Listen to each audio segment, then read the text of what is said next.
Hi friends, ಎಲ್ರಿಗೂ ನಮಸ್ಕಾರ. ಎಲ್ಲರೂ ಹೇಗಿದ್ದೀರಾ? ಐ ಹೋಪ್ ಎಲ್ಲರೂ ಚೆನ್ನಾಗಿದ್ದೀರಾ ಅಂದ್ಕೋತೀನಿ.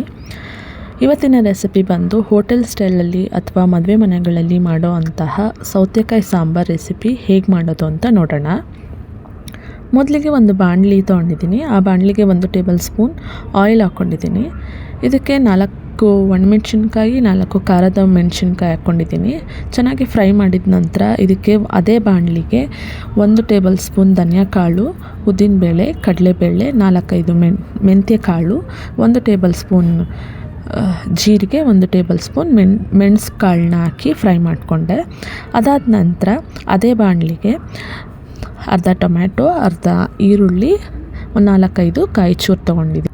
ಇದಾದ ನಂತರ ಎಲ್ಲ ಹುರಿದಿರೋ ಮಸಾಲ ಪದಾರ್ಥಗಳನ್ನು ಹಾಕ್ಕೊಂಡು 1 ಚಿಟಿಕೆ ಹುಣಸೆಹಣ್ಣು ಕೂಡ ಹಾಕ್ಕೊಂಡು ರುಬ್ಕೋಬೇಕು. ಇದಾದಮೇಲೆ ನೋಡಿದ್ರಲ್ಲ ಹೇಗೆ ಫೈನ್ ಪೇಸ್ಟ್ ಆಗಿದೆ ಅಂತ. ಈ ಕನ್ಸಿಸ್ಟೆನ್ಸಿನಲ್ಲಿದ್ದರೆ ಸಾಕಾಗುತ್ತೆ. ಈಗ ಒಗ್ಗರಣೆಗೆ ಒಂದು ಪಾತ್ರೆಗೆ 2-3 ಸ್ಪೂನು ಆಯಿಲ್ ತೊಗೊಂಡಿದ್ದೀನಿ. ಇದಕ್ಕೆ ಸಾಸಿವೆ ಹಾಕ್ಕೊಂಡಿದ್ದೀನಿ. ಸಾಸಿವೆ ಹಾಕಿದ ನಂತರ 1-2 ಒಣಮೆಣ್ಸಿನ್ಕಾಯಿ ಹಾಕ್ಕೊಂಡಿದ್ದೀನಿ. ಇದಕ್ಕೇ ಈರುಳ್ಳಿ, ಕರಿಬೇವಿನ ಸೊಪ್ಪನ್ನು ಹಾಕಿ ಫ್ರೈ ಮಾಡ್ತಾಯಿದ್ದೀನಿ. ಫ್ರೈ ಮಾಡಿದ್ಮೇಲೆ ಉದ್ದುದ್ದ ಹೆಚ್ಚಿರೋ 1 ಟೊಮೆಟೊ ಸ್ಲೈಸ್ ಕೂಡ ಹಾಕಿದ್ದೀನಿ.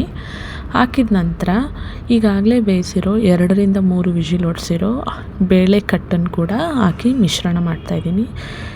ಮಿಶ್ರಣ ಮಾಡಿದ ನಂತರ ಈಗಾಗಲೇ ರುಬ್ಬಿರೋ ಮಸಾಲೆ ಕೂಡ ಹಾಕಿ ಚೆನ್ನಾಗಿ ಫ್ರೈ ಮಾಡ್ತಾಯಿದ್ದೀನಿ. ನೀಟಾಗಿ ಫ್ರೈ ಮಾಡೋದ್ರಿಂದ ಎಣ್ಣೆ ಬಿಡುತ್ತೆ. ಚೆನ್ನಾಗಿ ಫ್ರೈ ಮಾಡೋದ್ರಿಂದ ಇದಾದಮೇಲೆ ಕನ್ಸಿಸ್ಟೆನ್ಸಿ ನೋಡಿಕೊಂಡು 1.5 ಗ್ಲಾಸು ಅಥವಾ 2 ಗ್ಲಾಸಷ್ಟು ನೀರನ್ನ ಹಾಕ್ಕೊಂಡು ಚೆನ್ನಾಗಿ ಮಿಶ್ರಣ ಮಾಡಬೇಕು. ಇದಾದ ನಂತರ ಈಗಾಗಲೇ ಹೆಚ್ಚಿರೋ ಮಂಗಳೂರು ಸೌತೆಕಾಯಿನ ಹಾಕಿ ಮಿಶ್ರಣ ಮಾಡಬೇಕು. ರುಚಿಗೆ ತಕ್ಕಷ್ಟು ಉಪ್ಪು ಕೂಡ ಹಾಕಿ ನೀಟಾಗಿ ಮಿಕ್ಸ್ ಮಾಡಬೇಕು.